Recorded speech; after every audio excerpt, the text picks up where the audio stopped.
yesterday. All my troubles seem so far away, yeah. Em 1970, a população era de 12.239 pessoas. Em 1974, um fato novo desperta a força urbana da região.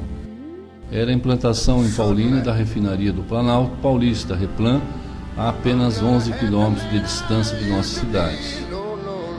Então a cidade se desenvolveu com a chegada dos trabalhadores que vão se fixando.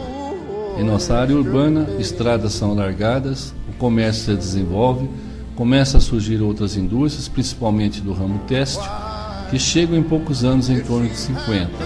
Criam-se atividades complementares às tecelagens. A mão de obra utilizada no polo textil é imensa. Não há nesse período falta de empregos e as trocas por outros melhores eram constantes. Os peões de obras das empreiteiras vão chegando e alugando os prédios disponíveis e galpões. Aparecem cozinhas industriais e muitas hospedagens e pensões. Instalam-se novos estabelecimentos bancários.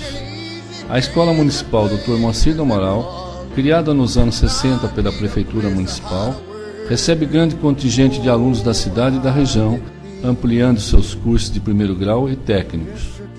A mão de obra ensinada nessa escola é imediatamente aproveitada pelas indústrias da cidade e principalmente da região, vinculadas a subprodutos da própria Petrobras.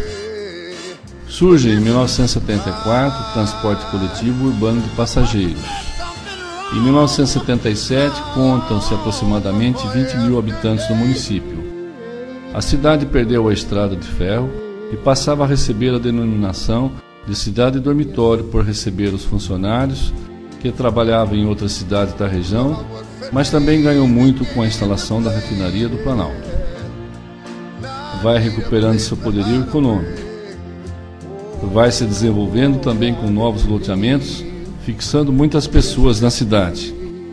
Os forasteiros que adaptam a ela iam participando dos eventos e dos acontecimentos sociais da cidade, substituindo aqueles que tiveram que nos deixar.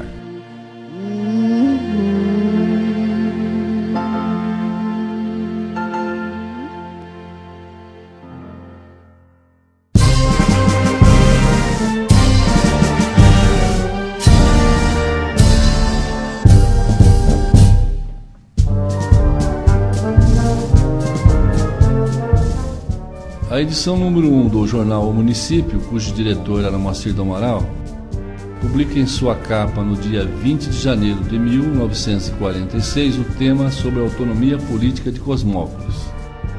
Textualmente diz o artigo em seu editorial: reza a lei orgânica dos municípios que poderão se emancipar todos os distritos que tiverem arrecadação anual superior a 200 mil cruzeiros.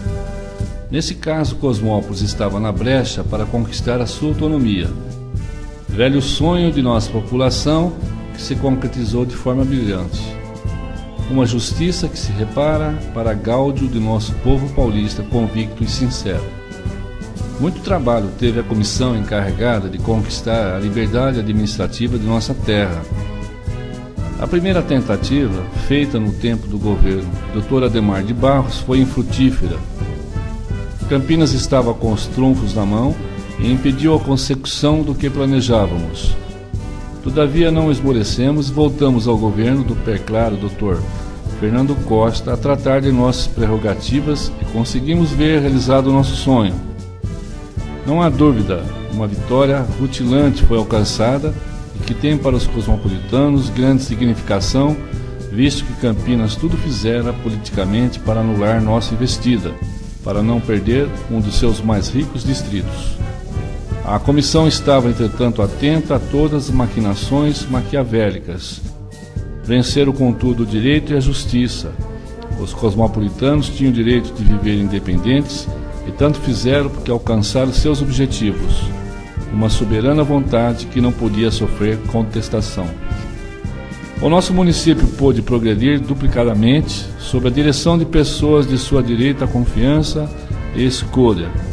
Entre as criaturas que batalharam pela criação de nosso município figura Moacir do Amaral, nosso honesto prefeito, professores Romeu de Campos Vergal Exude Menucci e doutores Gabriel Monteiro da Silva e Fernando Costa.